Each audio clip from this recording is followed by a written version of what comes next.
Olá, tudo bem? Bem-vindos à segunda divisão de hoje.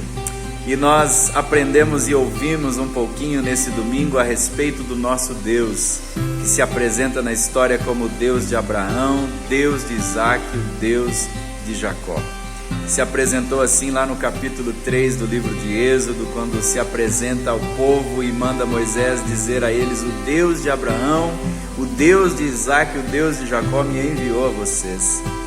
Depois nós vemos ao longo da história esse Deus eterno que existe por toda a eternidade. E diz o Salmo 90, que é um salmo de Moisés, que ele de eternidade a eternidade é Deus. Antes que os montes nascessem, que se formassem a terra e o mundo, Ele é Deus. E esse Deus é o nosso Deus. É o Deus de Abraão, de Isaac e de Jacó, e é o nosso Deus. É o nosso Pai Celestial que nos chamou para sermos seus filhos por meio de Cristo Jesus. E é uma experiência gloriosa você viver essa vida sabendo que foi chamado por Deus. O mesmo Deus que chamou Abraão, chamou você pelo nome para que você viva uma vida de fé.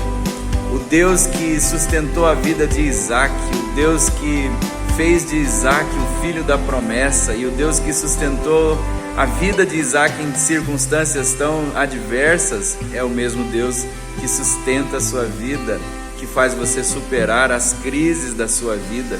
O Deus de Jacó, que transformou a história de Jacó em Israel, é o mesmo Deus que quer transformar a tua história, transformando a nossa vida por meio da fé em Cristo Jesus, por meio do seu Espírito Santo que habita em nós.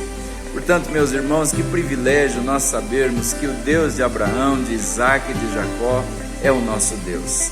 Que privilégio nós sabermos que esse Deus não é o Deus distante da história, mas é o Deus que nós chamamos de nosso Pai Celestial.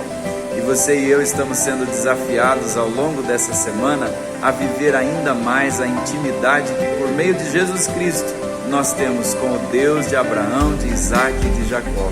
E que nós o conheçamos como o nosso Deus, que nós o conheçamos como o nosso Pai Celestial, aquele que nos vê, aquele que está conosco, aquele que caminha conosco, aquele que nos ama, aquele que nos transforma, aquele que nos supre com tudo que nós precisamos. E nos momentos de luta e de adversidade, saibamos que o Deus de Jacó é o nosso refúgio.